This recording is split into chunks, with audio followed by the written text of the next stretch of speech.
Good evening, everyone. Tonight's study session called to order. Could I have a roll call, please? Yes, Councilmember Stankiewicz. Here. Councilmember Phillips. Here. Councilmember Switzer. Can you hear us, Councilmember Switzer? I can see your, oh, there you go. Gotcha. Thank you. Here. Councilmember McCafferty. Here. Councilmember Holt. Here. Vice Mayor Granillo, I do not see. Mayor Armstrong. Here. And our town attorney is present. Thank you very much. Item 2, update discussion and council direction on potential application for WIFA funding for the ADQ-led Bright Star Water Production Facility PFAS remediation project. Good evening, Mayor, remotely Vice Mayor, and Council.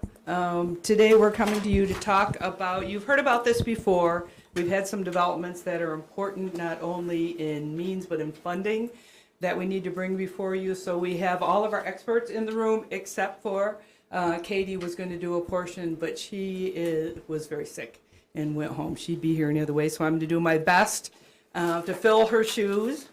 One of the things you know as we start this out that we have tried to make a standing rule or a practice that you know that when we bring things before you, we bring you all the information, and we don't want to come back later and say oops or no, we were wrong. In this situation, you know, we came in for the full intent, thinking, understanding, but everything was developing. We talked to you when we first brought it to you was September of 24, I think, and we thought this project would be fully funded by ADEQ, and that was the intent. As it has developed, we found that that is not the case, and so we are stepping back. We made sure that our partners are going to be presenting to you how that happened and why the costs have increased more than we thought in, which was a very preliminary estimate. But fortunately, we have a funding opportunity that does not put the bulk of the burden of this cost on the town. So I thank both our Mark for being here, our partners on the project for being here, ADEQ and Corollo, and we'll talk through the project, but we wanted to start out in framing it with reminding you where we are with our water and sewer funds. So first, as you know, our water and sewer funds are meant to operate as a business. Their fees we collect cover our costs. In the past, you can see back in 23-24, we weren't in a good position. Our costs were barely meeting our expenses. So our revenues are in green, our expenses are in blue. That is when we went and did our rate adjustment, put our new 3-year rate plan in place, did some modification to our fees, and you can see that made a difference in the water fund, where our revenues are outpacing first time in a long time our expenses. So we are in a position where we have capacity to fund this particular project that we're going to be talking about. Even though it isn't impactful tonight's conversation, we still wanted to bring and remind you where the wastewater fund is. That fund is not in as good a shape.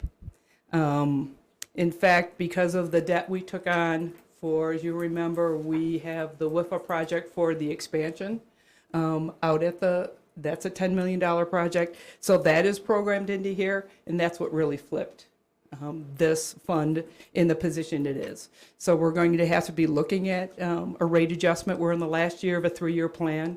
So we'll be bringing that back to you for consideration. So additional debt on this fund is something that we'd only want to take on if it was a regulatory compliance issue. Anything that's optional, both myself and the finance director would not recommend to council to take on any additional debt in that one. And also remember, this fund's still about $1.2 million in debt to the general fund that we have not paid back. So any additional obligations on this one would probably be funded by the general fund and not rate revenue. Here's our debt obligations going forward, a little bit more complicated, but you can see where our WIFA series are. We have some that are dropping off. So we're in a bad position. It'll get a little bit better when some of those drop off. But we have capacity on the water side, but there still is very limited capacity on the wastewater side. Any questions on where our funds are right now? I have one, but do you want to, am I good? No, go ahead. Can you go back one slide? So that estimate down there, how much of that is built-in contingency, and what's the percentage? For, Well, it says the percentage of 563. You know, in other words, this project of 10 million, is it at 20% contingency? for the, for not the one we're talking about tonight, but for the expansion Right. out there. Oh, I would have to look at that for sure. I know we built a contingency into that project. I think we're feeling very confident, and we know that we're working, that we need to stay within that $10 million budget for that project. But we can bring that back to you and speak to you more and give you an update on that one. Okay. And then between the enterprises, can you, because the water enterprise looked more, was doing better than the wastewater. Are funds interchangeable between those two enterprises? No. Okay, so we're not looking to repay the general fund out of the wastewater at all, are we? The money that was lent to the wastewater fund from the general fund has to be paid back from the wastewater fund eventually. Or just, it just, you know, there is a potential that is a debt that will never be repaid. Right, or it'd Yeah. be deferred indefinitely or whatever. Yes, So that's yes. what we're looking at realistically on Yes. that side. Yes. You've answered all my questions, thank you. Eventually being the operative word. Eventually. Won't when it's operational, wouldn't the RV park bring us a substantial amount of income there to kind of offset some of that wastewater cost too? That would be our first substantial customer that would be impactful to revenues on that side, yes. Build. Now that we've talked about that, I'm going to turn it over to Mark, and he's going to walk through the historical context that got us to our point today. Thank you, sir. Mr. Mayor, members of the council, pleasure to be before you this evening with the news in this project. Just want to remind you that we have on the line right now, virtually meeting, Kara Festa, project manager from Carollo Engineering, and we have Sarah Conrad, who is the project manager from ADEQ, Arizona Department of Environmental Quality. So just some historical context I think is important to go over. It was, let's see here, go back one slide. August of 2023, ADEQ notified the town of Chino Valley that we had an exceedance of a possible MCL that was being proposed, an MCL maximum contaminant level that was being proposed by the Environmental Protection Agency, EPA, for PFOA, perfluoroanionic acid, which is one of the PFAS. I'll refer to PFAS constituent or PFOA. But this is one of several that now has become an MCL, maximum contaminant level, for a number of areas throughout the state of Arizona and the nation. But we received that email, that's on the left, the image there from Matthew Olson. The town immediately took action. In October, right after that, we solicited for engineering services to do a full assessment of the town's impacts of the town's wells and the groundwater system. In December of 2023, Carollo signed, you approved, at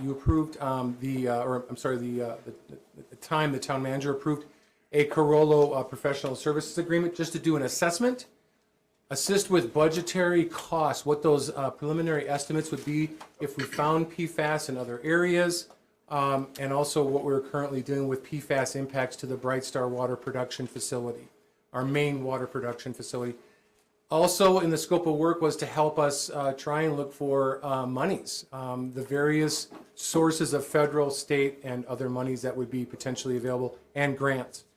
And then assist with potentially project management and assist with meetings, other types of activities there administratively.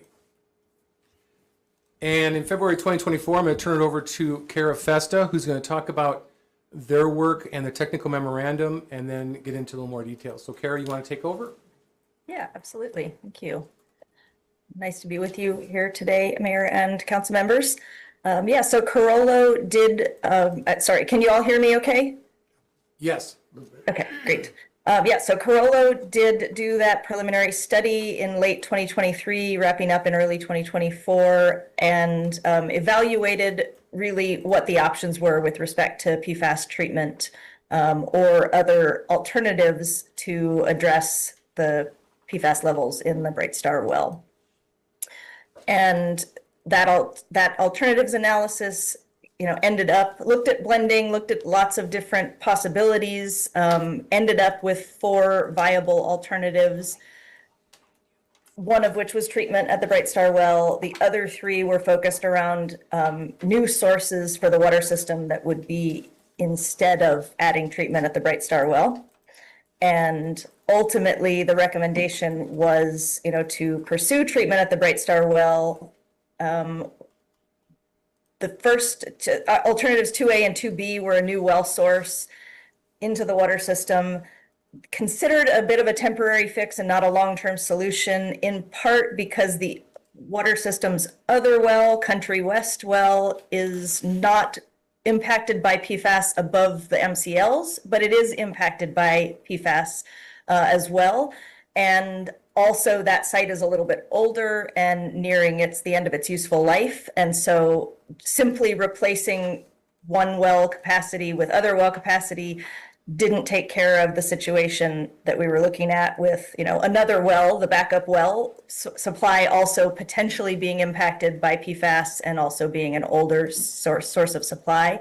So ultimately that alternative 2C was to look at, essentially replacing that facility with an entirely new site.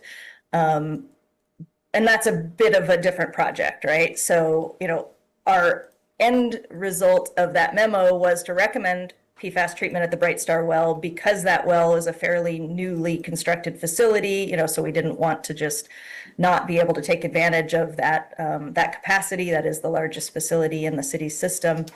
And then there was sort of this recommendation to consider in the longer term, what's going to be needed ultimately for a backup supply for that Country West well as that well continues to age, and in case that well ultimately ends up with any PFAS impacts as also. So the alternative 1, costs, well, the costs are in the table down below in the table down below on the slide. And those are, I'll talk a little bit about the cost estimates on the next slide, but, these are good for comparing options in terms of, we can see that alternative 1 is, significantly less expensive than alternative 2C, which was the other, viable alternative. And that was why alternative 1 was ultimately recommended, in addition to continuing to be able to use all of that nice well storage and booster station capacity that had been built in the system, 10 or 15 years ago. So. Any questions about this before I move on to starting to talk a little bit more about costs? Questions so far? No, sir. No, ma'am, go ahead. Okay. All right. So the next slide. All right, that's up. The next slide talks a little bit about one of the tables that was in that original memo, which we're kind of going to give you a little bit of context here, and then in a number of slides down the way, we'll talk a bit more about the costs as they are today.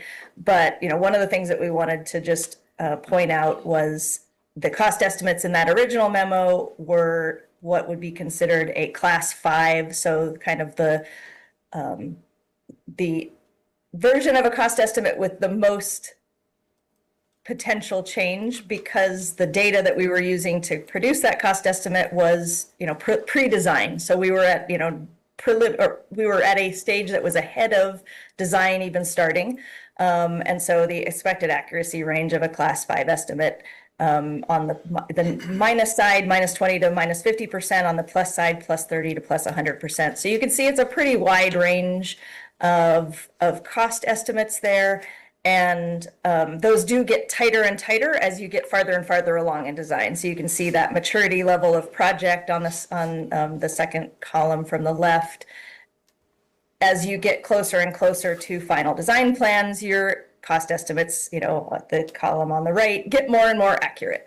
And so, we're moving down that column towards a class 3 at this point, because we are close to 30% design right now.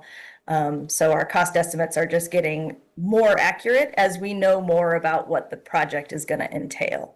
So that's, I think that's my slides for now, and then I'll come back to some cost estimate information later.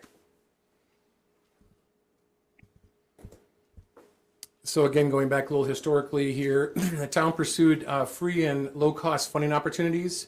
So back then, there was nobody coming forward. We were looking at this as a self-funded opportunity that we'd have to fully fund to take care of this requirement. So initially, we met right away, and I will give credit Sarah Conrad from ADQ. I think Kara was on this, but we had our folks meet with the Rural Water Infrastructure Council. We looked at funding opportunities, grant loan, those kind of things, and then did not receive any support from the organization there. And then ADQ stepped forward with authorization for funding the PFAS remediation at the Bright Star Water Production Facility based on the Corolla 2023 cost estimate that was $5.1 million. April 2nd, 2024, the town of Chino Valley and ADQ entered into a participation partnership. This is a letter on the left that was signed by former town manager Cindy Blackmore. This letter agreement was for design and further project work. Looking at capital project and the design, and upon completion of that design report, the town and ADQ will meet and confer to determine if desired to move forward or not. And recognizing further authorization may be required, and that was spelled out in this letter as well. And that's today, we are at this point. Further authorization is going to be needed if we want to move forward with this project. And then right after that, April 10th, the EPA came out with their maximum contaminant list, and PFOA, that contaminant was firmed up at 4 parts per trillion, the PPT. And just for your information, our water production facility at Bright Star is between 7.8 and over 8 parts per trillion. So we are in an exceedance, must get in compliance by date certain. Additional complexity, when the initial layout of the project site was being determined, there is the existing Bright Star Water Production Facility. It is very limited on space. That project was completed with a partnership between Bright Star and the town. They built all the capital projects there, and we paid them in water, just as an FYI. We paid them in reclaimed water. So the town moved forward with the additional acreage. Another thing that's going to be needed, so the town's looking at this piece of property, it's about 1 acre. This will allow not only for this potential remediation project, but also potential future water storage facilities, other types of pump stations, other appurtenances that may be necessary at the site. The town has moved forward with a phase 1 environmental assessment. We've completed that. We've also completed an appraisal of the land. That's been completed. We're in the process of an ALTA town completed survey, so it's still waiting for that. Anytime the town is looking to purchase land, we need to do that kind of survey to look at that kind of acreage. The landowner is designing an easement and temporary road to the new proposed site. At the site here is very limited space. There's a bottleneck where the current road comes into the site from the north. There's a transformer that cannot be moved. So we're going to need a road that's going to be able to come down further to the south and access the site that's going to be capable of a 75,000-pound vehicle for this type of remediation and annual operating maintenance for the media changeout and so forth. And then lastly, this agreement that we're working on with the developer will be very similar to the agreement that Bright Star the water production facility was also completed with. We're looking at not paying in the funds from the enterprise, but we're looking at paying in water again. Bright Star is in need of water, so it's a win-win. They need water for the growth of that development. We can pay in water and not impact our enterprise funds. So we'll talk more about this going forward. I'm going to turn it back over to Kara Festa on the current budget and estimate that they're looking at based on where they're at with the design. Mark, can I just ask you one We've question? got one question here. 1 second, Kara. The road, does that have to be an improved road? It's going to be a temporary because the design for that development is not finalized. It's not been platted in that area, so this will be most likely a throwaway road. It crosses 2 washes. It'll be most likely a dust-free surface road, so a gravel, but there are 2 small washes that will require culverts. Okay. Mark, I've got a quick question too. Yes, sir. On your first slide, it said we were in excess of 4 parts per billion, but Trillion. you Trillion. said trillion. I thought the slide said billion. I thought so. So I didn't know if that was just an error there, or maybe I can't read. That could be. Let's go back here. I know it's supposed to be trillion, but I didn't catch it. Keep going. There's a letter. On the from- bottom, PFOA MCL of 4 parts per trillion. PPT? Go back one more where the letter came in from EPA.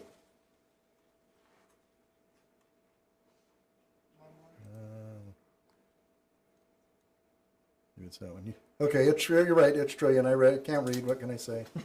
Is it okay? Checking though. We need Okay. more pictures. Hey, Well, if it was billion and we're switching to trillion, we're really getting killed. Oh, yeah. This was the laboratories had a tough time even getting into measuring the parts per trillion. That's a 3/4 of a teaspoon at Watson Lake in the volume of water. Just to put it in perspective. One last question as it relates to this.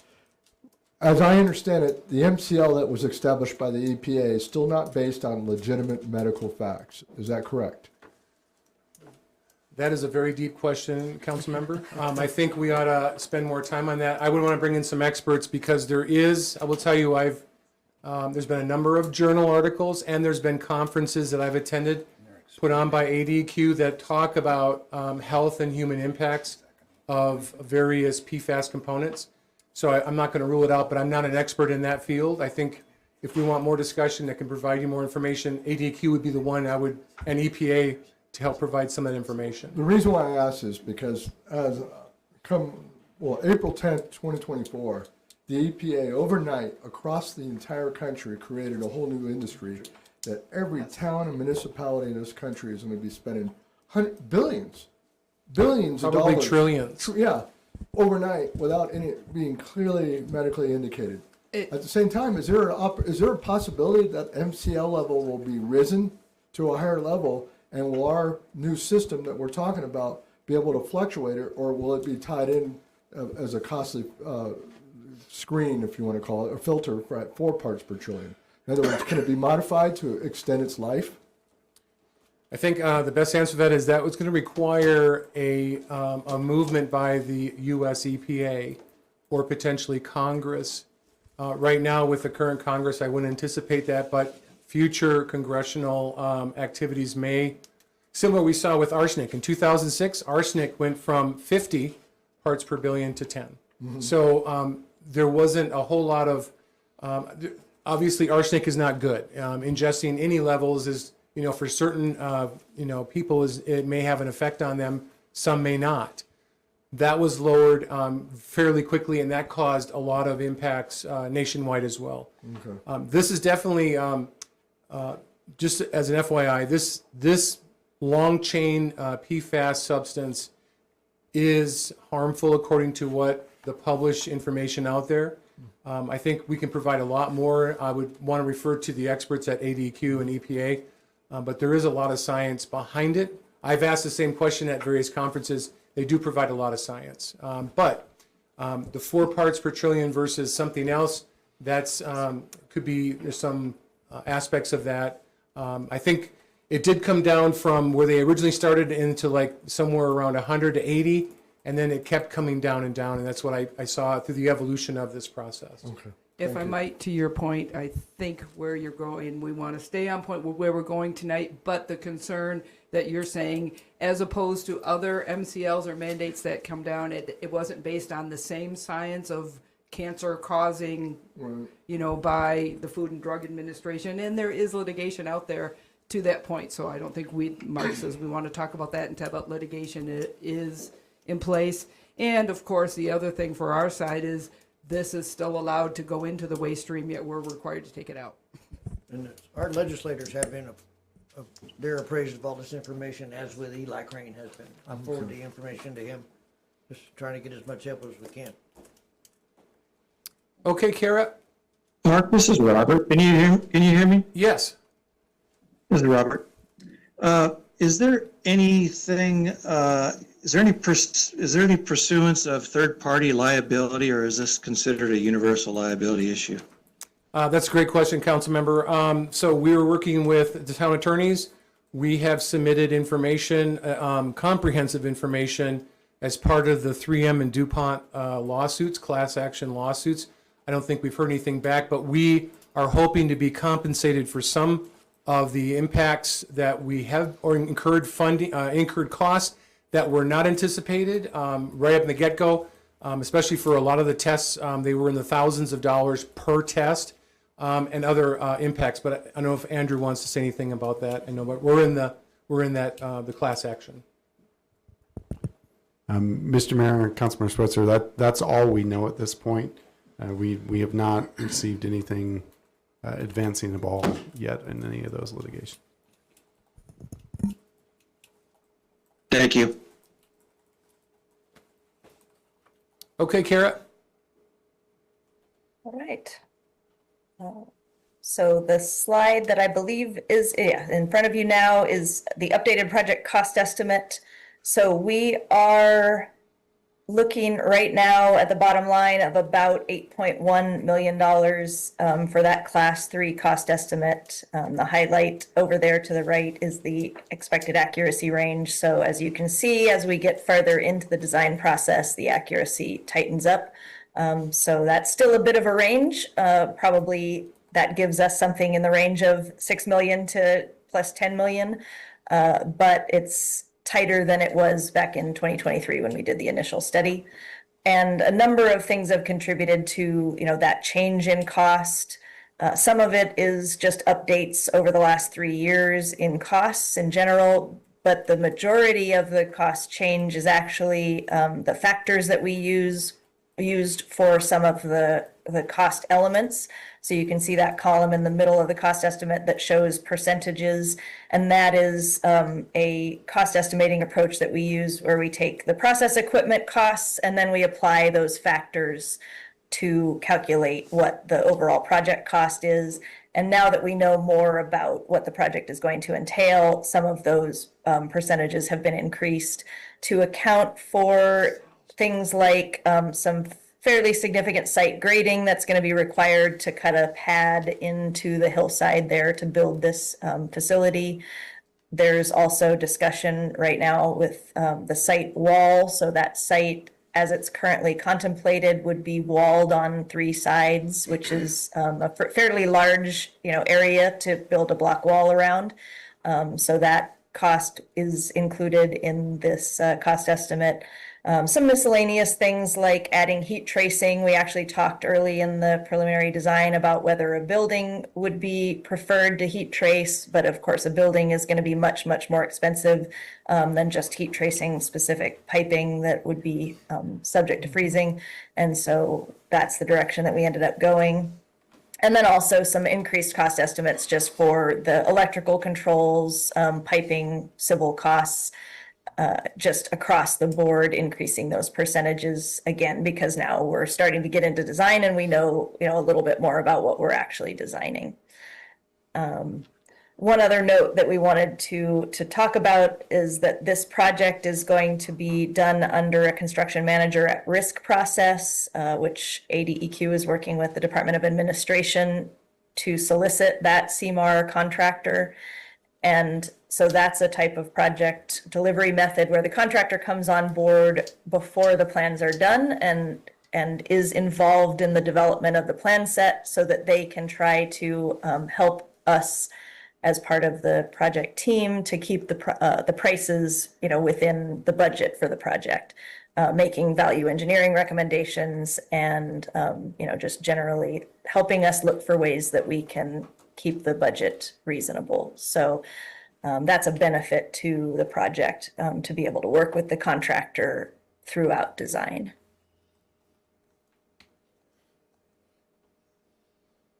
Any questions there? Questions? Anyone? Just who are we paying the nearly 300,000 in sales tax to? So According to sales the tax proposal. goes to the state of Arizona on certain elements of construction projects.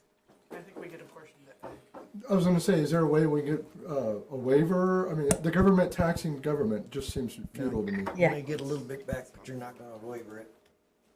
Yeah, and that's probably, that may be a conservative estimate because there are some waivers in the state law for treatment equipment and specific piping elements.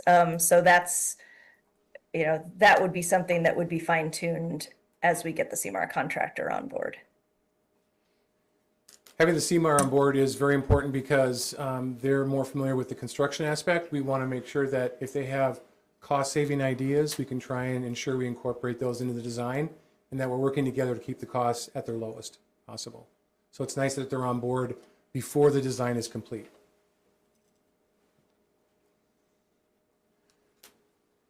So to date, we have the town, I've completed a project priority list, a PPL as it's known, application with WIFA in the amount of $5 million for a PFAS 90% forgivable principal and 10% loan for the additional monies required for this project. And I did confirm with them this, because it's PFAS related, it is 90% forgivable principal, again 10% loan. So the town will apply for $5 million. The supplemental ADQ's to their $5.1 million, giving this project literally $10.1 million of total budget. Hopefully this will give us the capacity should the project, again, as Kara mentioned, could come in higher based on the design still being fine-tuned. Again, while this is unanticipated debt, the town will be receiving a $10.1 million or thereabouts PFAS remediation system for our water production facility at an investment of $500,000 incurred on our debt service. This system is required. We have to meet the MCL requirements by 2029. So that is the date that we're shooting for with this project and having everything online there. Because there are two pots of WIFA money, there is ADQ WIFA monies, and now if this gets approved by the town, there'll be town of Chino Valley WIFA money, totaling 10.1. We're going to have to work on an IGA between WIFA and the town, potentially ADQ, establishing how invoicing will be handled, which monies are spent first, handling the administration, oversight. Again, ADQ and Carollo are the project managers for this project. We are helping with the project management from liaisons of the town, and we're ensuring that everything is above board, but they're really the project coordinators. Additional elements of this project, we're going to make sure that our operators are trained, that they know how to operate and properly maintain and perform required tasks on this turnkey operation. Carollo is determined to come up with a total amount of what the annual operation and maintenance costs will be, because eventually media does become to a point where we have to swap out that media when it becomes PFAS saturated. That has costs associated with it on some periodic basis. That transition from vessels and media, those costs have to ensure that we have the monies through the rate study. So when those costs are finalized and presented to the town, we're going to have to look at that and incorporate those costs into the rate model that will come back before you. Did you want to go through the summary here? Yes. So, thank you, Mark. Thank you, partners. So coming back before you, based on what you have seen, we want to make sure we're very clear on a number of things. What actions are going to be required, so you know what's coming back to you, and all additional cost components as Mark outlined going forward. So what we're asking tonight is authorization for submission of application for WIFA loan grant funding for PFAS remediation at Bright Star, and that will be, well, that one will be on your May 26th agenda, unless we get general consensus otherwise that you don't want to move forward tonight. That is intention to bring that for action on May 26th.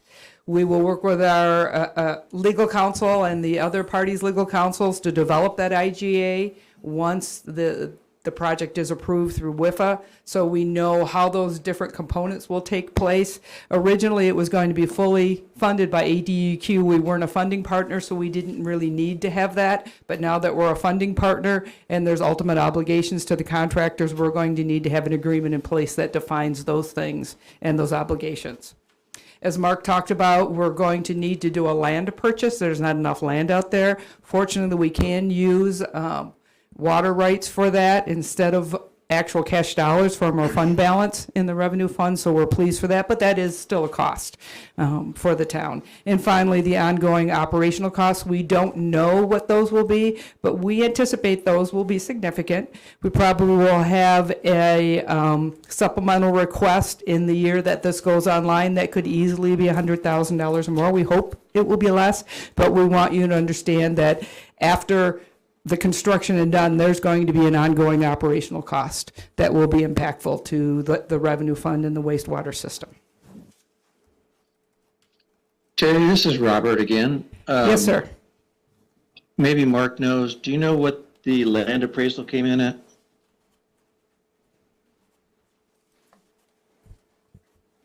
Thank you, Councilmember, for your question. I think at this time, that is still really highly proprietary. We are working with the developer on an overall package.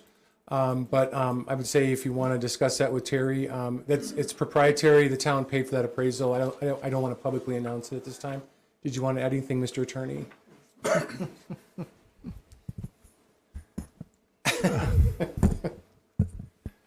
Mr. Mayor, Councilmember, typically before we get to the point where we come to you all in an e-session to discuss the cost and the appraisal, we don't typically have those discussions in public because it tends to drive the price up. Mm-hmm. So we'd rather not until we get some sort of a deal in place. How much actual footprint property-wise? We're looking at 1 acre. 1 acre, okay. And then there'll be the temporary easement roadway. Yeah. Okay. Obviously, with a study session, we can't vote, but you want a general consensus. Well, we're mandated to have this done by 2029, so And I what think good is a general consensus? Yeah, and I think the most important, let's see, where was this? With a slide that talked about two things. We are getting a 10.1 potentially $1 million facility that is federally mandated for us to be in compliance by 2029. So, and we're going to get that for 500,000. So there really isn't an option for us in this. It's just, in this instance. We're just pleased that there is some WIFA funding and that this WIFA funding is 90-10, so it limits our obligation to something that the revenue fund can manage. Well, you said the two pots of money coming from the, one is WIFA and then one is the other. So 5.1, I clearly understand is going to be 90-10, right? 90% forgivable.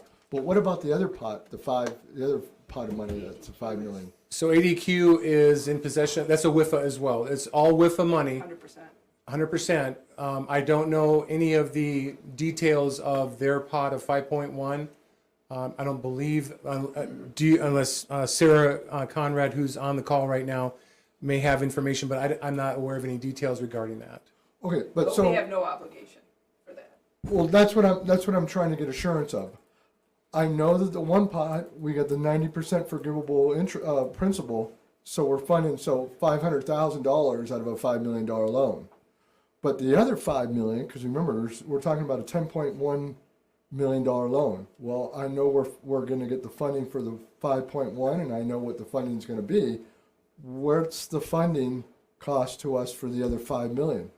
And we did ask that question when it first came back to us, that we thought that an ADQ had said it'd be fully funded. WIFA had a pot of money that they could distribute among all of the rural systems that were had asked to be a part of that. And when they came back, they said that they don't have any more. The 5.1 that they allocated to ADQ for this project was all they could allocate. They couldn't allocate any more, but they could allocate that full 5.1. Okay, so is there any chance that this council will be presented in the future with an alternative amount for our funding source? Because right now, we're talking 10 million, right? 5.1 is with 90% forgivable interest and 1% or 5.1 is 100% paid by ADQ through WIFA. The 5 million additional is what we're applying for, and that's 90-10. And that's an absolute, because the goalpost moves frequently with WIFA. And Mark, yes. They have assured me that, so number one, ADQ is taking care of the 5.1. Okay. That WIFA fund, number one. So that we're not going to be on the hook for that. The 5 million that we are applying for will be Town of Chino Valley is 90-10. 90% forgivable, 10% loan. So 500,000 will be, That's beautiful. yeah, that's it. And then the last thing is there any remote chance that it could be swiped? Not this funding. We don't know what's happening in the future, but we're in line for this funding, and this And funding we're in is. the queue, right? We're Yes. about in the subcommittee queue? This is a project priority list. Immediately, when we needed to get this ball rolling, we applied immediately. And there's, again, at any point, should something happen, we obviously can, at some point, you have further bites of the apple down the road. There's a loan application, there's a resolution on the 26th. Those kind of things have to still, there's your bite of the apple. But WIFA has assured us, me, that this is locked in. We are in the queue. This money is, as far as we all know, it's not going to be swept. It's locked. We are locked with that PPL application. Perfect, thank you. That's the assurance that I think this council and the citizens need to know, because, and I know it's not Thank you. your control, and you know as well as I do that the goalpost has moved, and there's been a lot of extraneous factors that have blown it for a lot of municipalities.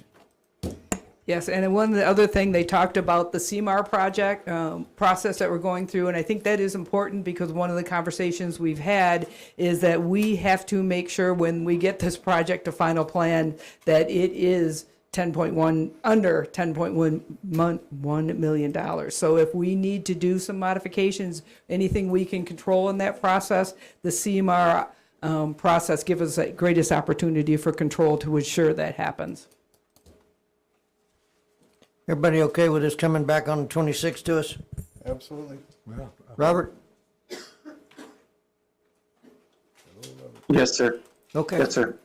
Thank you very much. No further information on this. That is it.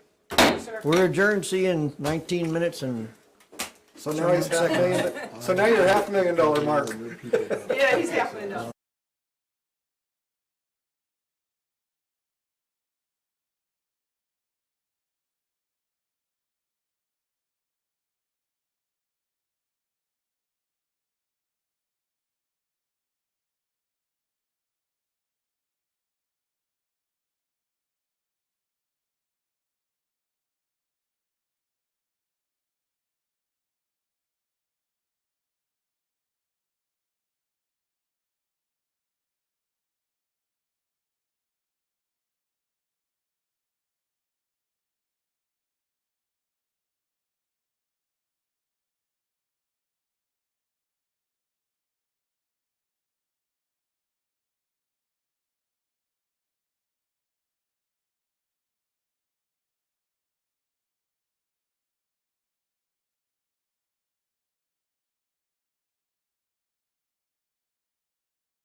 Good evening, call the meeting to order. Could you please join me for the Pledge of Allegiance?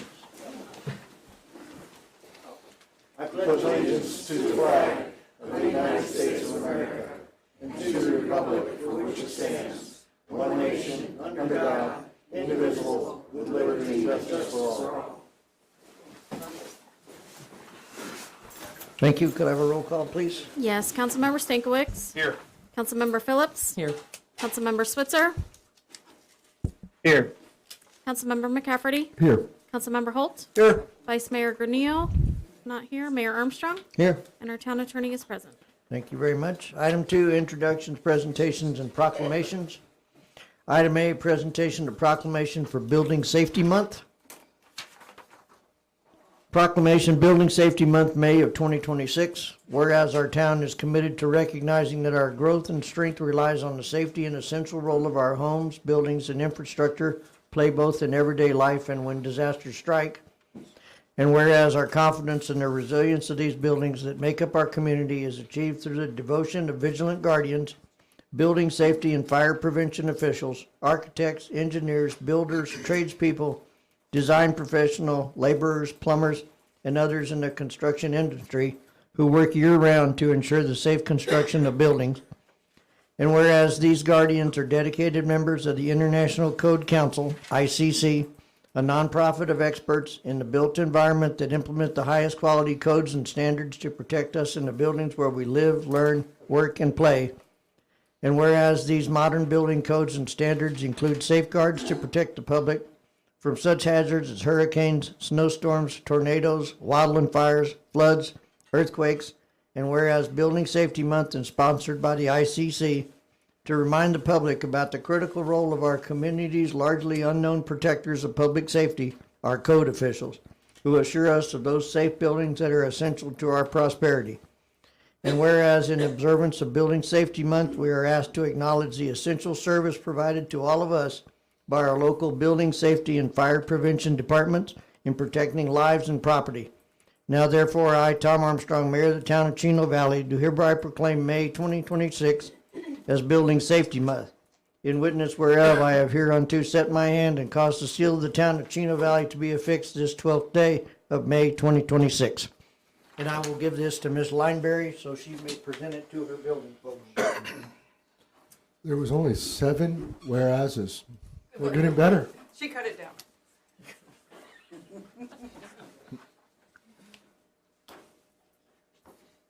It was actually 11, I left 4 out. Item B, presentation from Laura Kay, Human Resources Director regarding recent new hires. And yes, I made no attempt to pronounce her last name. Come on, you've known me how long? What is, keep the car I can keys. say Armstrong. Keep the car keys. Car keys. Good evening, Mayor and Council. Before you is a presentation of new hires we've onboarded since the beginning of the fiscal year. This is the list. There's 15 new hires. And I'll go through each one with a picture.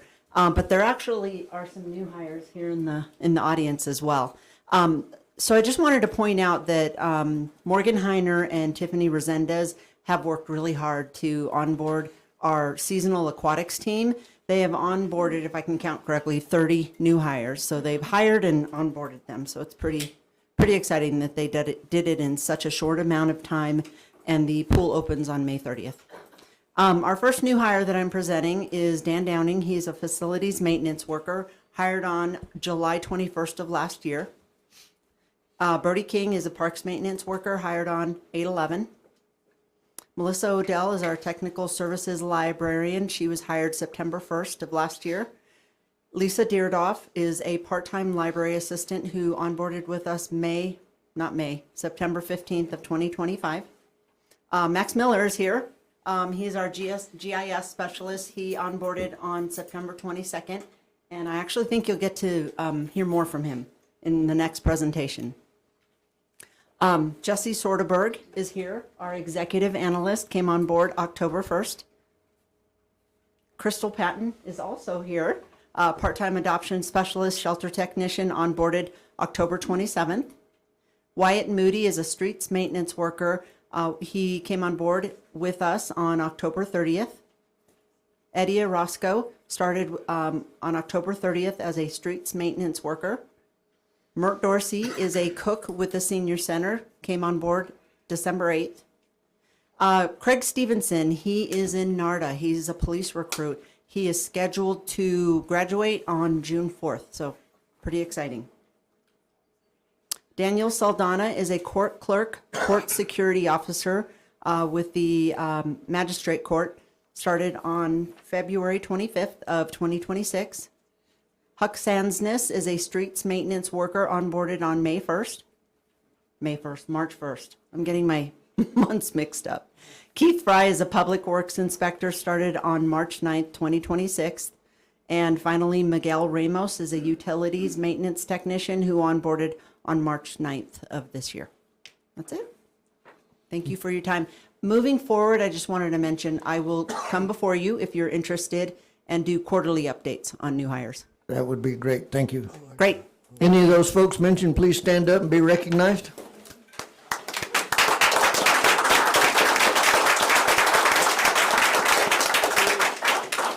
Thank you very much. Welcome to the team, because that's what it is here. One town, one team. Item C, presentation and update on the impact of the new GIS position from Max Miller, GIS Specialist, and Will Genji, Assistant Development Services Director.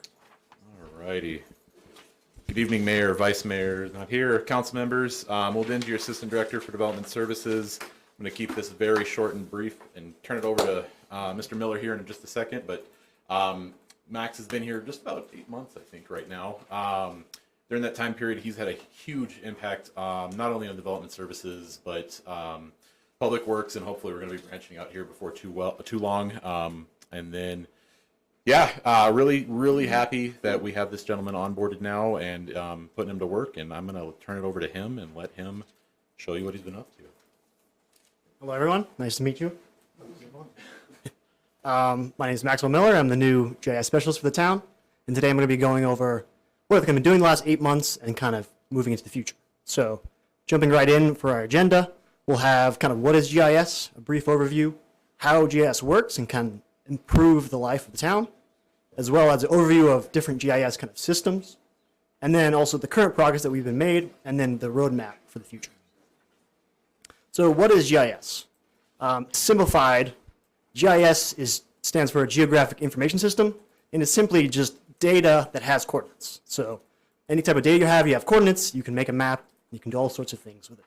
And so here on the displayed is a current prototype of the zoning and a general plan map shown. And so what GIS allows us to do is to make informed decisions, as well as kind of increase our resource efficiency by humans are very visual creatures, and so when we can see things, we can more quickly make decisions as opposed to seeing a table or a bunch of other things, which is hard to kind of digest and contextualize.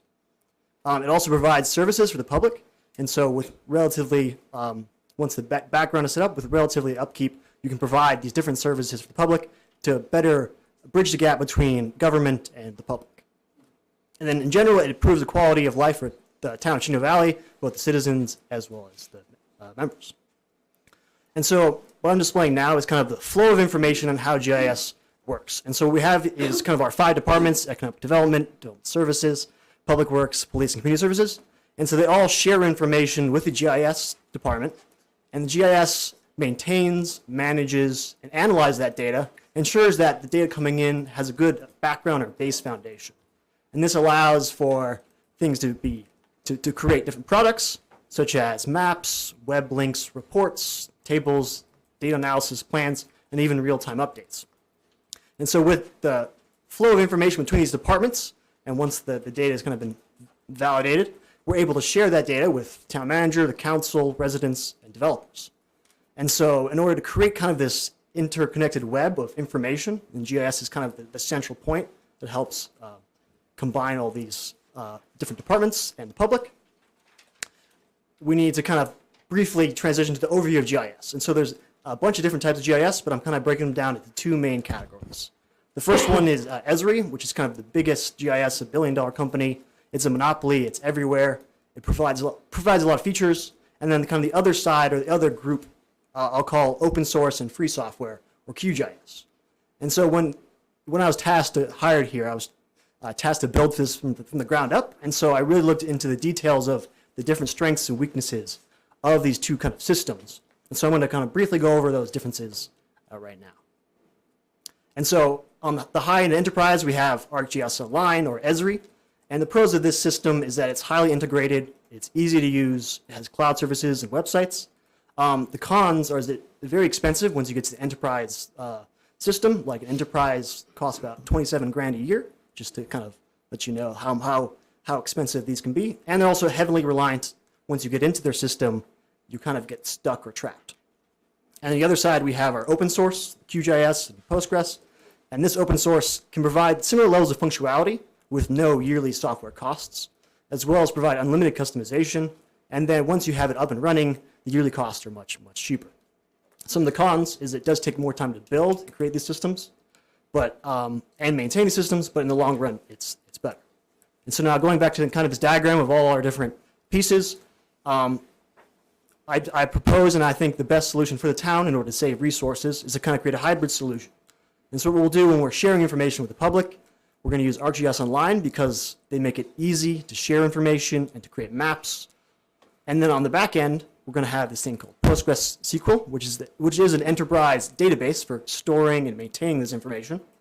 And then when working within departments, we're going to be using two services, QGIS, which is the open source, and ArcGIS Pro.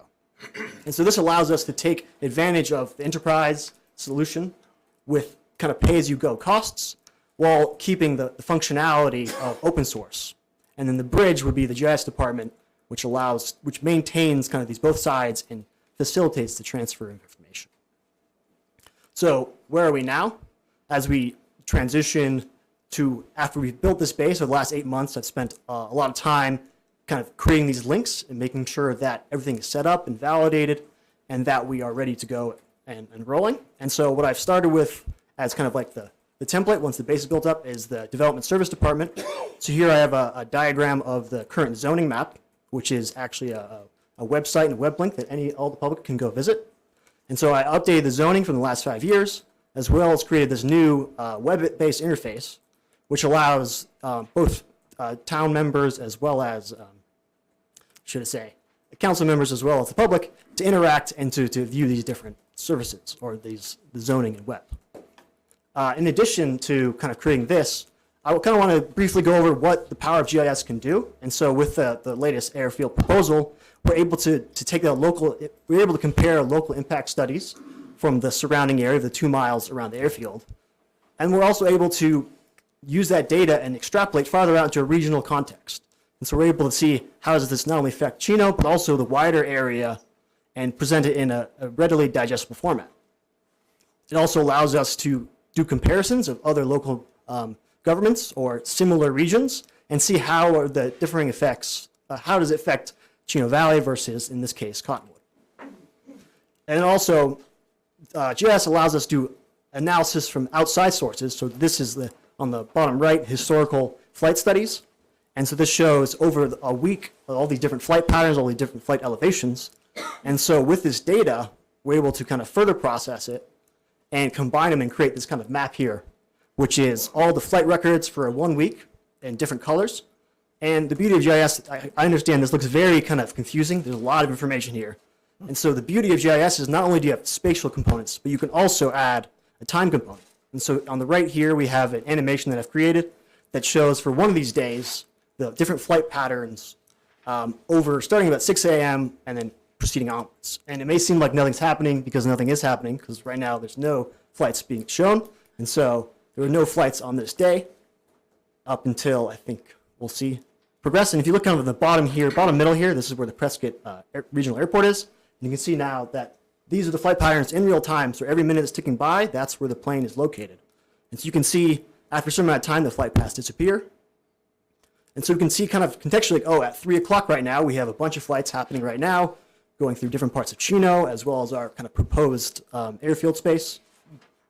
And then we can see through time, through GIS, the power of how the effects really affect the community and in the region in broad. In addition to development services, I've recently started working with the Public Works Department, Trent and Cody. And we've really kind of went through all the data that we had. We had like 10 or 15 years of data, and we went through kind of line by line and validated all the different utility networks and making sure the ones that were in plans and the ones that are actually built are in place. And so this is kind of the beginning steps. And actually, here's a screenshot of a local website that anybody in the on the network within the town can visit and view these different data layers. And so kind of see just briefly that the blue is the town of Chino Valley, light blue is Chino Meadows, and then the orange is Prescott. And so while we have other utility companies visualized here, when Public Works gets a call and says, oh, I am on this and this street, the Public Works can quickly look online if they're unfamiliar and say, oh, that's serviced by City of Prescott. You should give them a call. And so this helps the efficiency of maintaining, but also interacting. And then on the right is another kind of link that shows the wastewater network. And so we're able to kind of separate these different layers into the respective departments. That way they can kind of just look at what data they need, but it's all coming from the central source, the central kind of database. And so here is kind of an example of a road maintenance. So you can see the green lines kind of indicate active roads, and then these different colors indicate upcoming construction, as well as current restrictions, and then the red are street closures. And so we're able to search this address bar for an address, and I'm typing in the development services address, and it searches, it zooms into the location, and you can see there's the address, and you can see the green lines are active, and you can scroll over and just by clicking and dragging, you can click on the line, and then it'll give you information such as this is upcoming work, this can be pulverizing and resealing, and then you can click this link, and then it links back to the Chino Valley website. And so this kind of creates this connectivity that allows the public to be informed and to feel more connected with what's going on and to have information that's really available. And so when this position was proposed, Will presented on the different projects that the GIS could complete within the 3 years. And so we've already kind of completed this comprehensive zoning and the future land use layers. And then right now we currently have active a lot of projects, including the interactive parcel, the water and sewer lines that I showed earlier, as well as the street maintenance.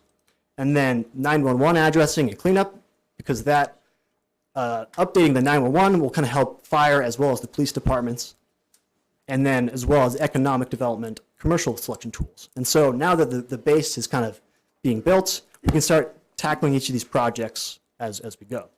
And so I've kind of created and also we have some more upcoming projects in the near future.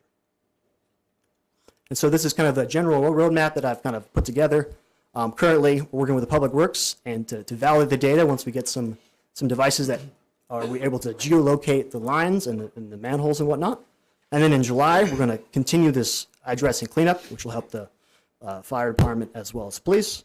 And then I'm going to be meeting with the police department and then addressing their kind of needs and integrating them into the system.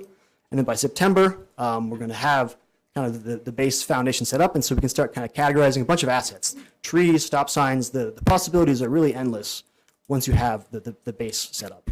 And then integrate community services department in September, and then economic development by November. And then by January next year, after we've had kind of a year and a half or so, we're going to evaluate the kind of current progress to see where each department's needs are, as well as I've been reached out through my masters, my advisor, as well as Embry Riddle have reached out to me already and asking if we can use a free intern to help us with this work. And so this work is a lot. There's a lot of work to be done, and people are already reaching out to hopefully provide free labor.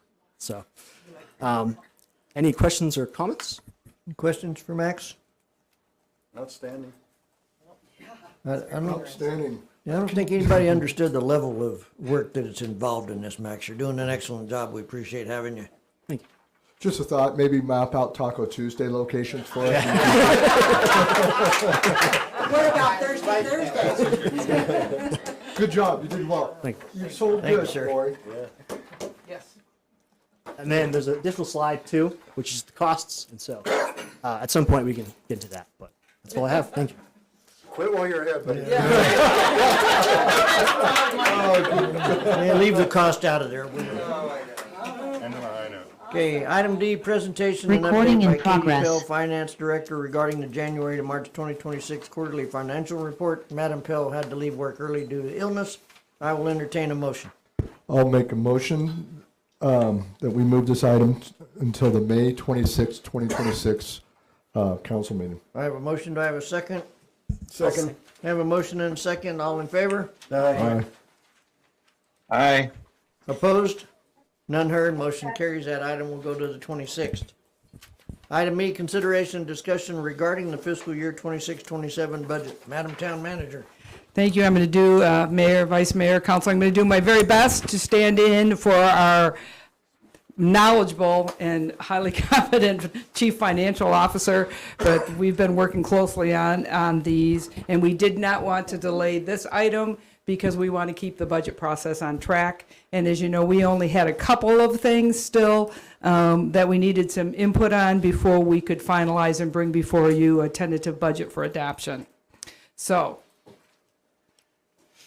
overall, the overall town budget, as you have seen before, the slide includes the original presented preliminary budget total and changes the number that includes transfers between funds. So our preliminary budget had been 41. We had increases and decreases of 6.5 million. Of course, the major one is we have to have budget capacity to get the WIFA loan. So it looks substantial, but 5 million of that is, in itself is just capacity for the WIFA loan. Obviously, we have to have budget capacity even if the money is coming in from an outside source, and only 500 will actually be our revenue funds. So our tentative budget that we're going to recommend to you is $48,345,342. So changes from the preliminary budget, as we have talked about, we have the $5,000,000,331.40 these numbers are big, $331,409.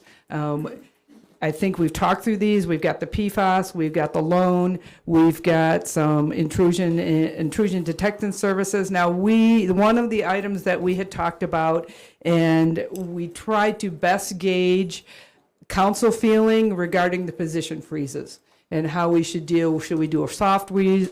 Should we do a hard freeze? And what we are recommending that we do is do a hard freeze on the positions outside of police and do a soft freeze on the police position. What that allows us to do with a soft freeze, we're not going to use it if we need. There is budget capacity. I, as a town manager, can pull the trigger and say, yes, we need to hire for this position. We'll inform you that we're doing that, but budget capacity is there. With a hard freeze, the positions are still in the budget, but we are not budgeting for those. So if we want to hire, we come back to you and we have to act for an action item where you will fund those from contingency. So we both have the options. One's just easier to move on. The other one has more layers of council involvement. We are also, as you know, recommending that came before you, Yavapai Regional Transit. We are recommending that we move forward that, and we are programming in the Y plan contribution. As you know, our tentative budget, we can come down, but we can't go up. So we are recommending that we approve the tentative budget on the high side. If we decide not to go forward with the Y plan, we can make modifications, but we always want to err on the high side because we can't go up once we adopt a tentative budget. We can only go down. Finally, we have rollovers. So one of the things that we've been working on very hard, we did really well last year. We were hoping this year again. We don't like to do rollovers. The monies that you allocate to us, we want to spend during the year. Certain projects we know will probably take more than a year. We had, this year, we couldn't move as quickly because we did lose Frank. So that puts, Steve stepped in, and we thank him for doing that. But it put some of our projects took longer on the public works side to get done. And we didn't think it was, we didn't want too much burden on interim staff. So we do have some projects that are going to roll. We were glad that they did get, well, first we'll start in order. Zoning code rewrite, we knew that was going to be a long-term project, so we're going to need to roll some of those funds. Part of that is the engineering code rewrite is a companion. That won't be done before the end of the fiscal year. And then we knew that the integrated water master plan, we wanted to delay until our new public works director was on site. So that we'll take that again. He's going to be here in June. and we'll bring that back up, but we're going to need to roll the fund and that project into the next fiscal year. Additional projects that we are going to roll are the plant expansion engineering. That has been an ongoing process for that, and we know some of those funds will need to roll. We have the water and sewer extensions at Highland Townhomes that you approved. We don't anticipate that will be done before the end of the fiscal year, so we need to carry those funds to fund that council action. We have the stabilization of Fred Harvey Farm buildings. That is finally moving forward. It took a long time to get to this point. We were hoping to be further, but there were so many things that we had to do. We had to do the site assessments. We had to do the historic assessments. We had to do ALTA. We had to do lead. We had to do asbestos. We did some hazard mitigation. So we're getting through those preliminary steps. Things are out to bid, and you will see things start to move faster now. But we would like to roll those funds that you dedicated for that restoration project to next fiscal year. And then the fill station improvement. We were hoping, and it's still a possibility that may get done, but we want to put that funds in here and roll them over and understand the same thing. At the end of the year, when Katie and her team does the final accounting, this number will change based on what's been expended and what we need to roll. But again, we always, we can go up, we can go down, we can't go up. So we're recommending these rollovers be programmed into our tentative budget for next year.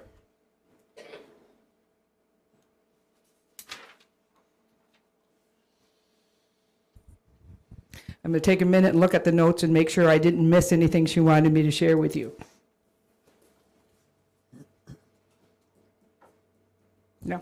Okay, I got it. Okay, fund balances. Okay, so for here, the drawn fund balance is 770, even with the increase, the drawn fund balance is $776,603 less than the drawn fund balance from the year prior. It is important to note that the ongoing revenues are budgeted to fully cover ongoing expenses. And I know that's always a key. We never want to draw ongoing expenses from anything that is guaranteed ongoing revenue. The draw on the fund balance is attributed to those one-time expenditures, not ongoing expenditures. The draw on fund balance, again, of $3,773,890 is $776,603 less than last year. So even with all of these programming, the things that we're programming and contingencies, we're still in a better place. We're drawing less on our fund balance, and that is really a key indicator of our financial health. In the end, we don't want to draw on fund balance more than we need to.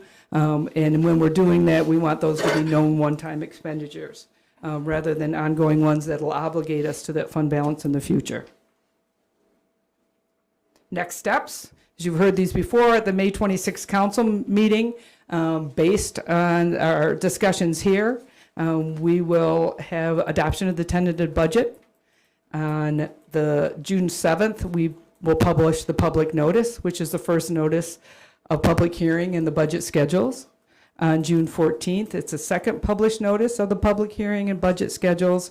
On June 23rd, we'll have the council meeting and the final public hearing and final budget adoption of town and improvement districts. So we have those lighting improvement district, those miscellaneous items that she brings to you each year that we update based on costs that only impacts those districts and are not townwide.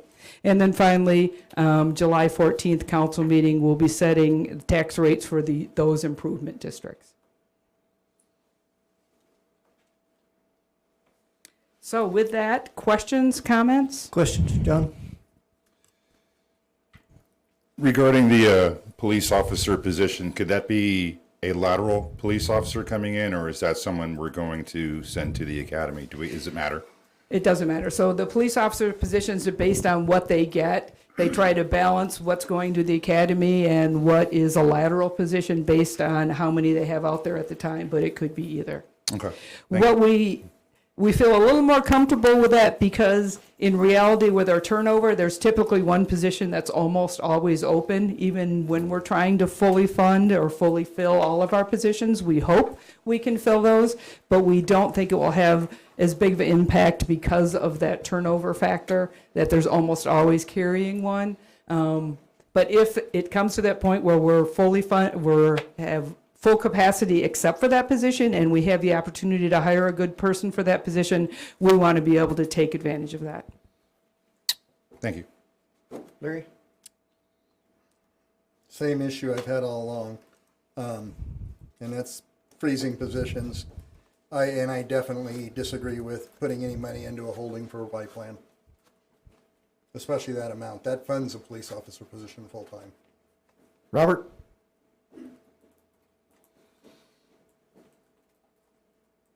Do you know this current proposed budget, does the general fund increase, decrease, stay the same?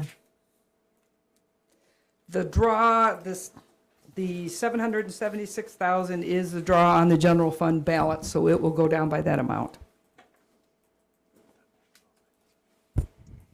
Okay, and so the only negative to hard freezing all the positions is you would have to wait for an agenda item. So the worst case scenario would be a 2-week wait to fill that position? I would say getting an item in the queue and to council takes us about a month, so if we, that could be a month. So But yes, that is the key difference, is that it has to go to council for a hard freeze, and a soft freeze it does not. But you could still tell us what you're proposing if there was a soft freeze that you want to go ahead forward with a hiring process. Yes. Prior to that. We have, happening. yes, our operating principle would be even under a soft freeze, if we decided to go ahead with that, we would notify council of that intention. Thank you. Sherry? No. John? Can you go back to the very first slide you had on that? And then if you remember, John, the way they were soft or hard freeze, regardless, and I support the soft freeze on the police officer position and the hard freeze on that. I don't have a problem with that. Okay. But that whole purpose was so that we could fund was it 2%? 2% Yes. COLA? Yes, well, we have 2% COLA, and also from the police department standpoint, they wanted to do some increases in their mid-level lieutenants and sergeants, I Sergeant, believe it yeah. was, and they wanted so for some parity in those higher levels, and so they would rather take care of current staff rather than if they had to delay hiring a staff to take care of current staff. So that was one of the reasons that they also were on board with this plan. And if we Question. didn't do that, where would we fund that 2% from? If we didn't do that, then we would have a bigger draw on fund balance. Okay, and we're talking the reserves? That, we're talking personnel, so that's an ongoing expense, so that would be. Yes. Okay. I'm just looking at the 48, but out of the 48, realistically, because I know about the carryovers and the placeholders and all that, what is the actual generated revenue anticipated? I thought it was around 23 million. Because that's really the budget that we're working with. A lot of this is a facade to And placeholder. I don't have that revenue slide in front of me, so I don't want to say it, but I do, as I remember, that's close. But I will get that to you. I don't want to misquote that number. And the last question I have for you is, if you go forward, I thought that the Y plan number it suddenly got like $40,000 higher than what is being proposed. Is there a reason for that? Yes, and we will talk about that in the action item that's coming before you later. But we had thought that the 111,000 was 2 years out, and that the 77, and we were wrong. We were corrected in our assumption on that 111 is our obligation for the next fiscal year. Our obligation for this fiscal year is 77 something. Okay, so just out of curiosity, if that were to go forward, what are we sacrificing to fund that? It would, I guess the question, Because the if you money didn't. just it isn't just sitting there and we have No. all this extra funding. I know that No. for a fact. No, you're absolutely right. And so that 776 that we're drawing from fund balance of this year, part of that would include that 111,000, Okay. right? Because if we took that out, then that number would change. That's the number that would change. Okay. That's all I have. Okay. The current officer at NARDA is not affected by any of this? No. Okay. No, that's this year's budget, and we're talking next year. Thank you. That's all I have. Thank you very much. Thank you. Item 3, call to the public.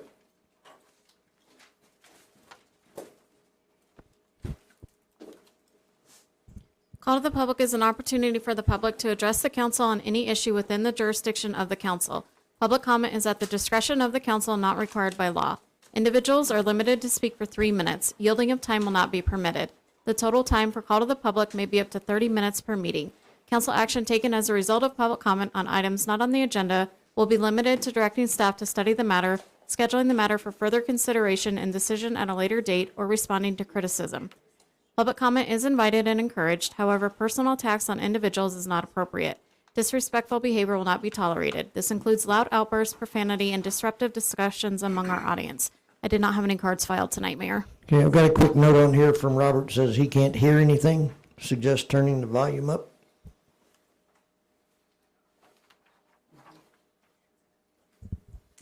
I think are you talking about this one that's on the screen? Or did he actually? The one that's on the screen. Yeah, so I think that's from Zoom to us if we're not hearing anything. Okay. It's just All right, thank you very much. Item 4, current event summaries and reports. A, status reports by mayor and council regarding current events. John. Nothing. Larry.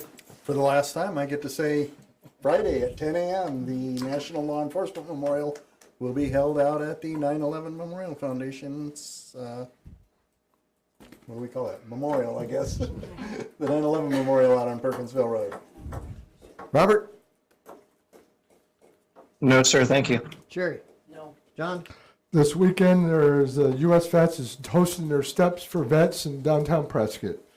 Race time starts, it's a 5K. It starts at 9 a.m. Okay, I don't have anything. Madam Town Manager, you're up. Okay, thank you, Mayor, Vice Mayor, Council, and those in attendance and general public online. Our aquatic swim lesson registration is open. You may sign up for swim lessons, party room packages, and season passes in person now. Registration is open. Thank you.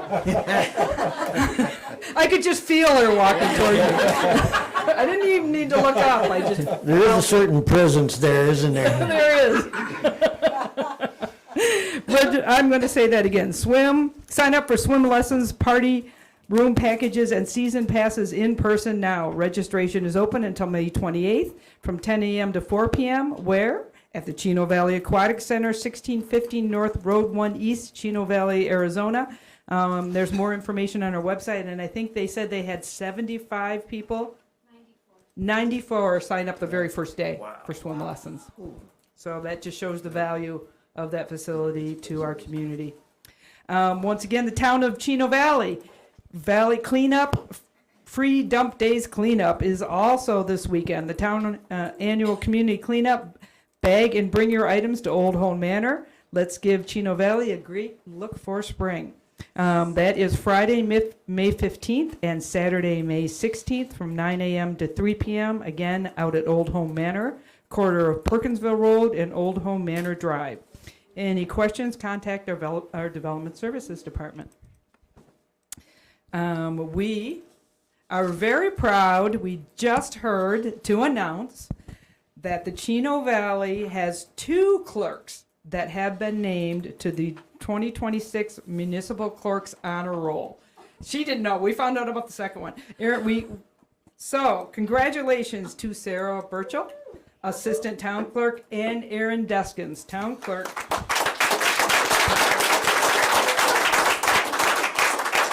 For their quiet dedication and hard work to our community. We are honored to include you among those who are well thought of by your community and your peers. Since 2001, the Municipal Clerks Honor Roll has been an annual celebration of clerks across the country. We are proud of Sarah and Aaron and are recognized for their hard work, and we haven't got the number yet, but last year there was only 4 Arizona clerks or assistant clerks.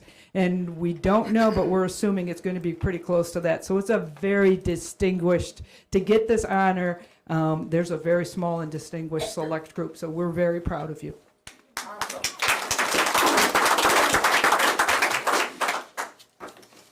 Okay.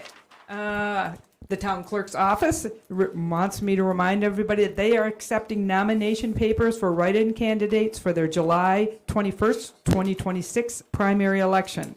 Anyone desiring to run as a write-in candidate for mayor or council member in the town's July 21st primary election must file nomination papers no later than 5 p.m. on Friday, May 22nd, 2026.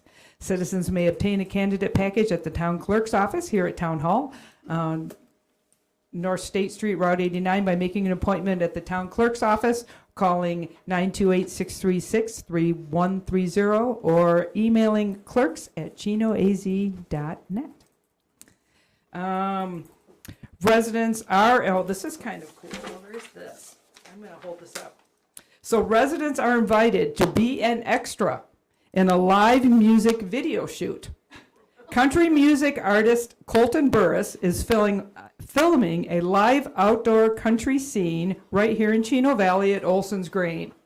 And you can be an extra in that shoot. If you would like to be an extra in Colton Burris's music video, show up at Olson Grains Saturday, May 23rd at 4:30 p.m. Kind of cool. I'm assuming you wear your Western gear. Aaron will be there. We are proud to announce, as you know, the Pickleball Association has a capital campaign to raise funds on behalf of the town. They have been awarded, the Prescott Chamber of Commerce submitted a grant, and they were awarded $7,500 from the AZ1 Credit Union Foundation, and that money will be passing through the foundation to the town to fund our pickleball courts.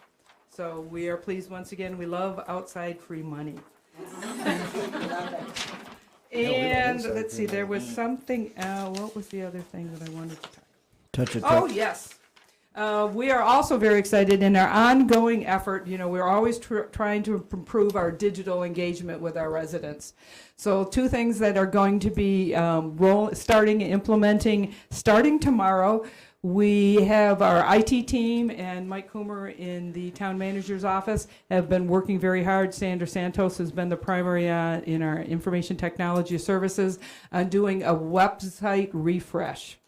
They dove deep into the data to find out where were the primary points that our customers were trying to interact with us on our website and where they were having problems. And so that new website will roll out tomorrow. So please go to Chino AZ. Well, no, again, we're also, you can go to chinoaz.net, but in continuity with that, simultaneously, we are also moving as we should be. As you know, most towns are a .gov. We have not been a .gov. We will be becoming a .gov. And let me make sure I get this right. It is www.chinovalleyaz.gov. Both will still work, but effective tomorrow, we will be www.chinovalleyaz.gov, and our cool new website with we only had 3 buttons on the front, and we found that there was at least 5 points that people use all the time, and so now we'll have buttons on the front for each one of those. I think you'll find that it's much easier to get to where you need. So we're really excited that it's completely refreshed and redesigned with the community in mind. It's got a cleaner design, improved navigation, better mobility, and faster access to the towns and services that people use most. So it's the safe, trusted information, a fresh new look, and a better experience. So please go to our website and see what's new, and we're anxious to get any feedback that you may have because we're going to continue improving it. We'll work on departmental pages in the next few months. And that is all I have. Thank you, sir. Understand Touch a Truck was a success? Oh, yes, thank you for saying that. We didn't want to forget anybody that came out. This is the first ever what was called a Touch a Truck event for our Community Services Department, and we had it over at the community center. They had 32 or more vehicles there. We were so pleased at the participation both from the private and public sector agencies. ADOT showed out in force. I think they had 5 or 6 vehicles. We had a helicopter fly in. We had one of the coolest displays was a private Tri-City towing. They had a crane holding a truck, and the truck was holding another truck suspended in the air.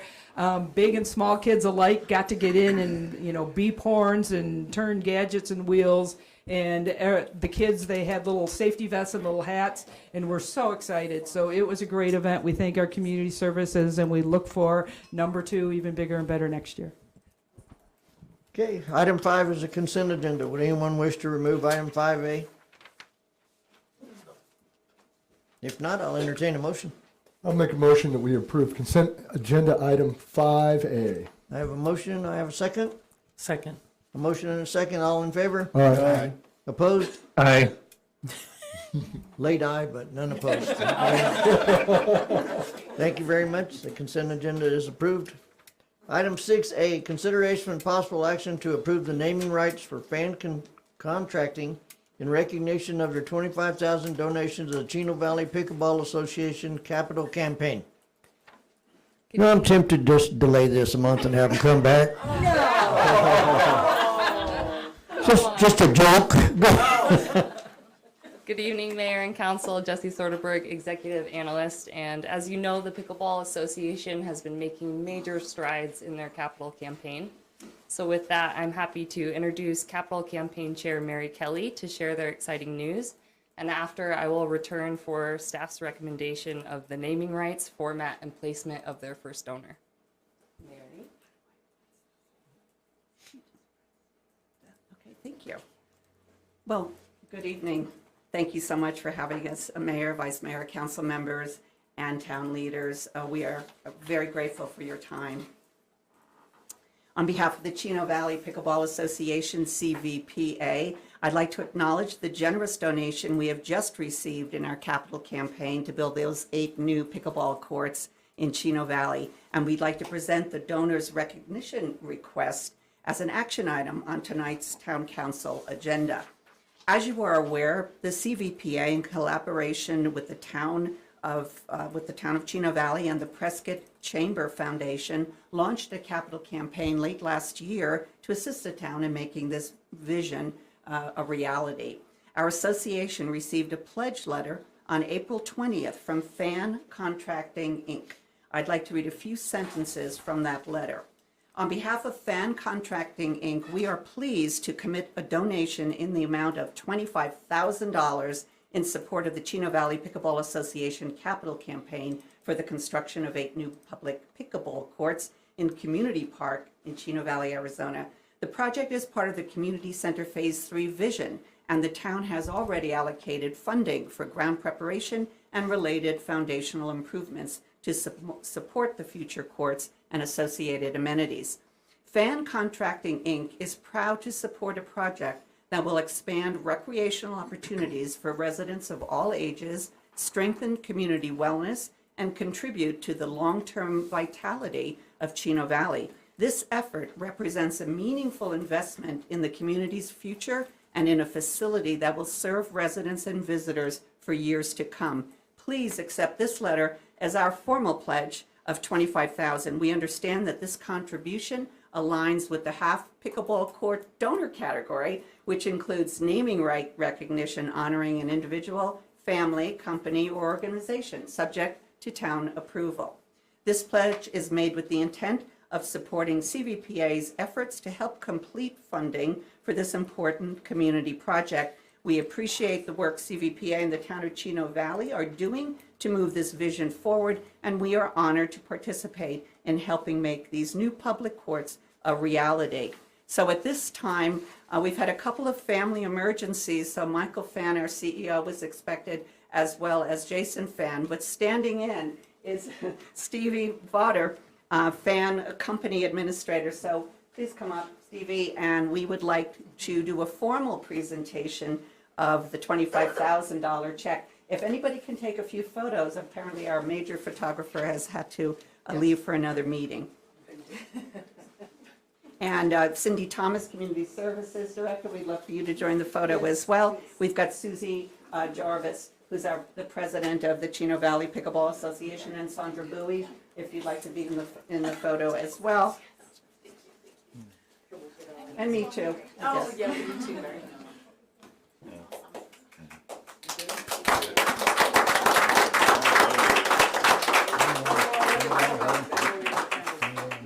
Where's Stan? Thank you for the opportunity to do that, and thank you, Stevie, for being here to represent Fan Contracting, Inc. So, as part of the donor recognition opportunities, Fan Contracting has chosen the half pickleball court donor category And they're requesting as their recognition to have their company logo placed on the sideline of their donated half court. We think we're going to give them court number 1 since they're our first half court donor. This is keeping with our standard that we set at the beginning of this project, that all initial and continuing naming rights are subject to town council approval. So you will recall, because we've seen the banners and everywhere, that the 8 public pickleball courts are planned for Community Park. And the town's Parks and Recreation Advisory Board created a sketch of the various recognition opportunities, including, if you can see in the lower left, on-court recognition for corporate and personal donors. Fan contracting is setting the tone for how future full court and half court donors may be recognized. So the action item is really an important one this evening. Painting company or family names or logos on court surfaces is an accepted method of recognizing top contributors, donors, and sponsors, especially in tournament environments. We hope to be creating some of those. Court builders and court surfacers are familiar with the practice and the requirements for the placement so as not to interfere with play calls. So again, our Parks and Rec Board were kind enough to place the fan contracting logo on the sideline in this view. It's painted on their half a court, and Stevie has assured us that they are eagerly seeking somebody to share that court with them from their client base and their subcontractors. So this is one example, and this is the second example. It could be on an inner court, a sideline, or an outer sideline. And FAN has let us know that this evening that once we get to court construction, if there is any issue with the color on the surface that's chosen, they are willing to be very flexible. It could be all black, it could be all white. So if you have any questions, I'm happy to answer them. Otherwise, I would like to just thank you for the time. And as we end all of our presentations before this fine council, here's that line again from the movie Field of Dreams: if we build it, they will come. Thank you. Questions? John? No. Larry? No, sir. Robert? No, sir. Sherry? No. John? No. I have no questions. All right. And So with that, it is my recommendation that you approve the naming rights format and placement for fan contracting in recognition of their $25,000 contribution to the Chino Valley Association capital campaign. Okay, just so everybody knows, because it's town property, we have to approve the naming rights. So, and this will be a roll call vote after a motion and a second. Oh, yeah. Nicely done. All right. I'll make a motion to approve the naming rights for fan contracting in recognition of their $25,000 donation to the Chino Valley Pickleball Association capital campaign. I have a motion, do I have a second? Second. I have a motion and a second, all in favor? Roll call. Almost got it. Almost got it. Almost got it. Roll call. Councilmember Stankiewicz. Yes. Councilmember Switzer. Yes. Councilmember Holt. Yes. Councilmember Phillips. Yes. Councilmember McCafferty. Yes. And Mayor Armstrong. Yes. Motion carries. Thank you very much.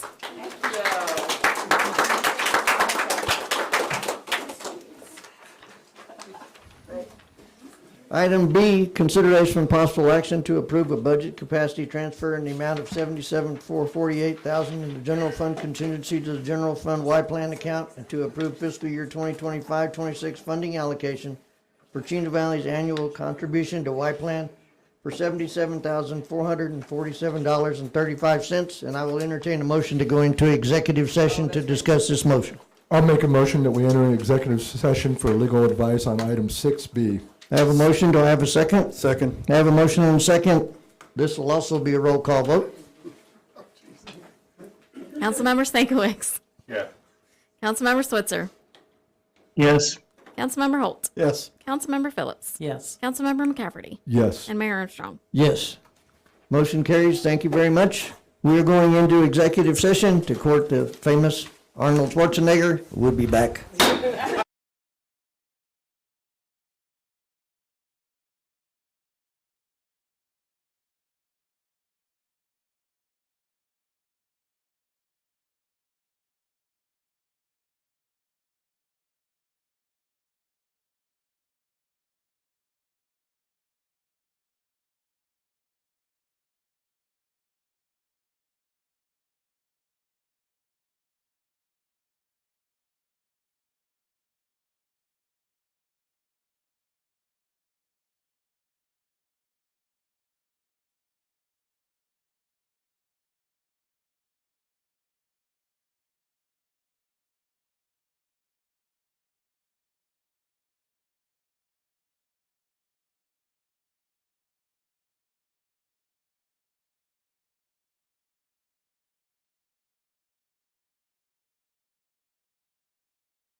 We are back in session. Madam Town Manager.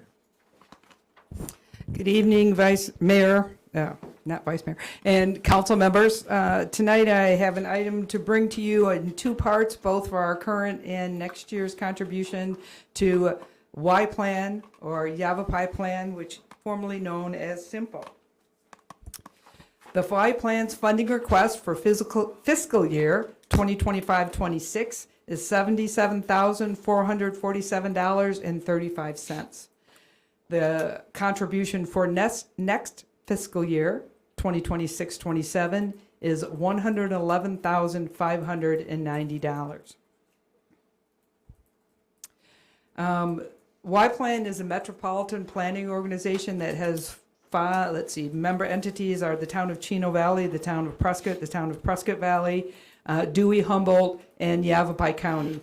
It was a portion of Yavapai County, and in transition from SIMPO to Y Plan, now they represent the entire population and territory of all of Yavapai County.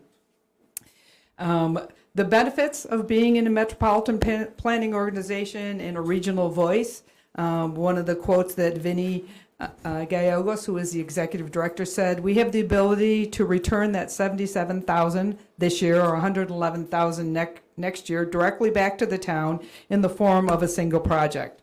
This year, $77,000 got the town $300,000 in scoping and initial design for Road 1 East Sideway project," as an example.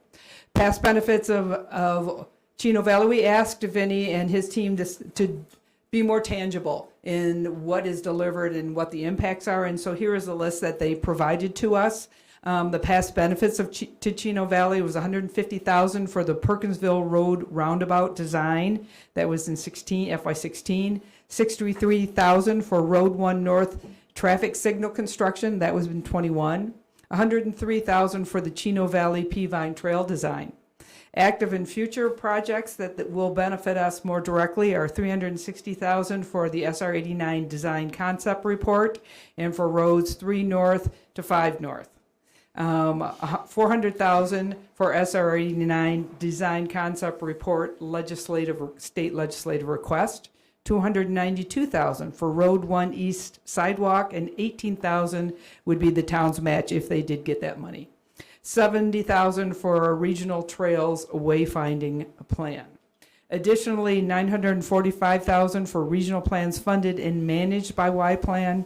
They completed the 2050 Regional Transportation Plan and the Active Transportation Plan, which did include all of the county and Chino Valley. And in progress, they're doing a Human Services Transportation Coordination Plan and a Regional Trails Plan. And those portions of the plan that cover the region and us would be available to us to use in any way that we might want.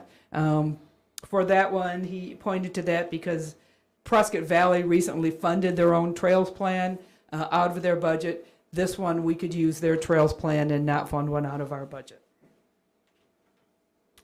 We have two options. We are in an IGA that was approved by council back in, I believe it was 2005, 2006, and that continues on. In that, we have two options. We can remain a Y Plan member, pay the full amount as requested, continue to receive the benefits of the regional plans and future federal transportation funds, or we can leave Y Plan. And if we withdraw from Y Plan, we cease to receive the benefits of the regional plans and future federal transportation funds, and we may be obligated under the contract terms to pay the contracted amounts for this year and next year, even if we withdraw. Based on that, and other conversations, what we are recommending from town staff is that you approve the budget capacity transfer in the amount of $77,448 from the general fund contingency to the general fund Y Plan account. We have been a member of Y Plan. We're almost at the end of the fiscal year. Their fiscal year and our allocation are the same, so we think we pay the obligation for the services we applied this year.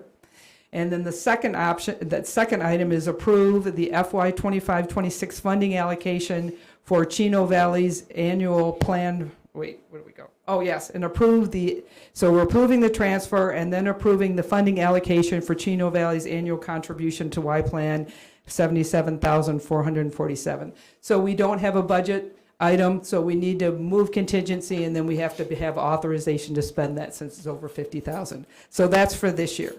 We would like you to approve that and then have future years' participation and the funding in next year's budget contingent upon council receiving minimally biannual updates over the next fiscal year from Y Plan demonstrating the value of their investment, and the town manager engaging Y Plan and its member agencies in the discussion of IGA funding alternatives and IGA modifications to bring it up to date. So those are my recommendations to you. Any questions? John? No. Larry?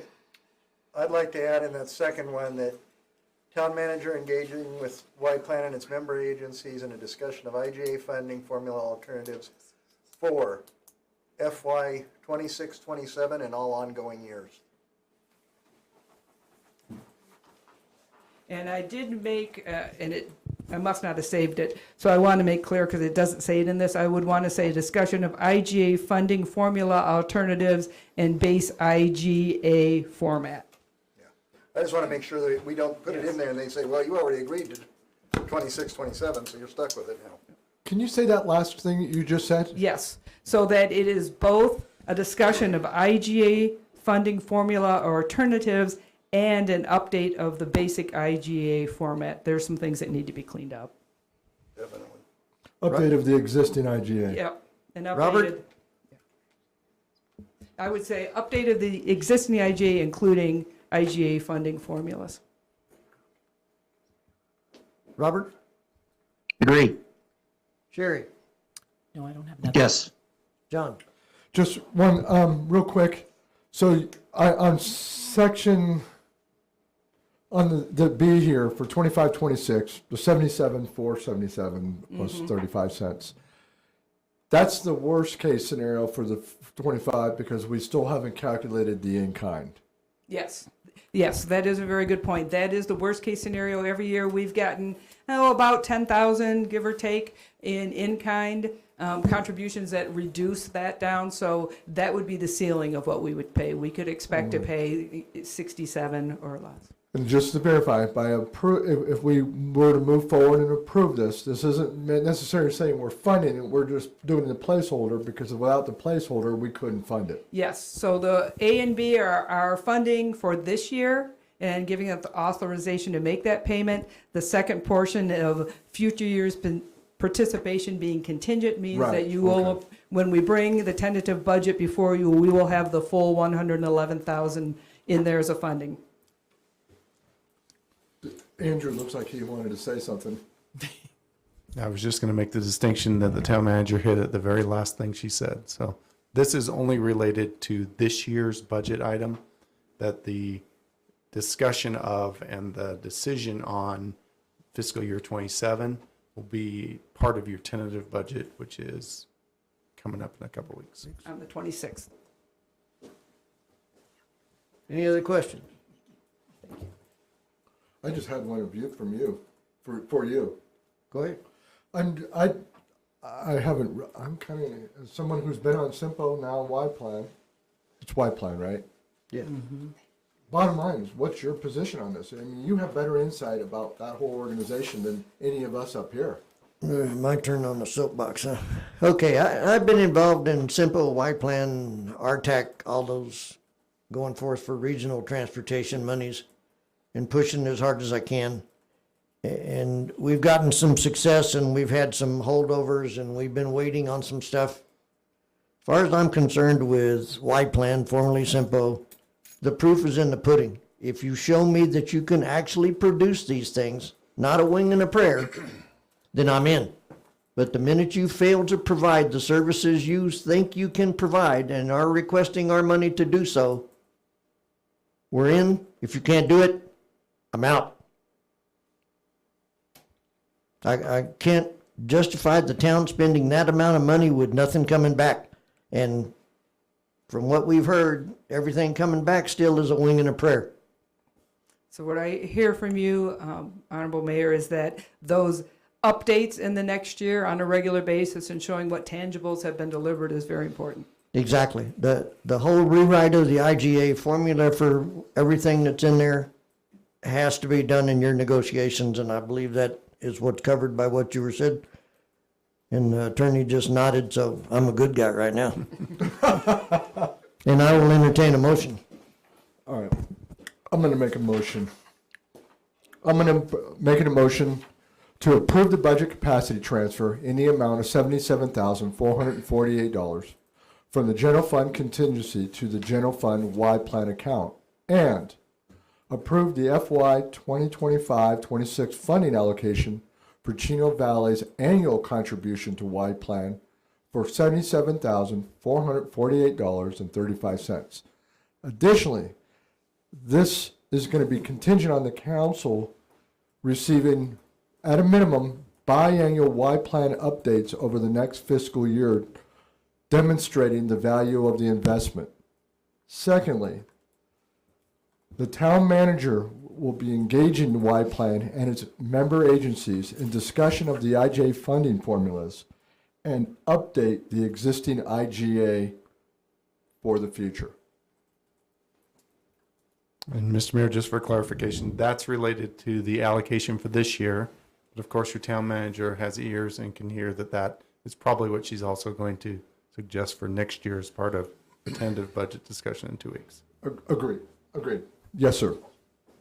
I have a motion. Do I have a second? I'll second. I have a motion and a second. This will be a roll call vote. Wait, just make sure everybody, just for discussion, just before we vote, we're not approving the actual expenditures right now. We're approving the placeholder to allow us to move forward and make those decisions a little You're bit further down the approving the road. expenditure for this fiscal year. Yeah, for this year, because we're already locked in. Right, I understand that. Yes. All right, Councilmember Stankiewicz. Yes. Councilmember Switzer.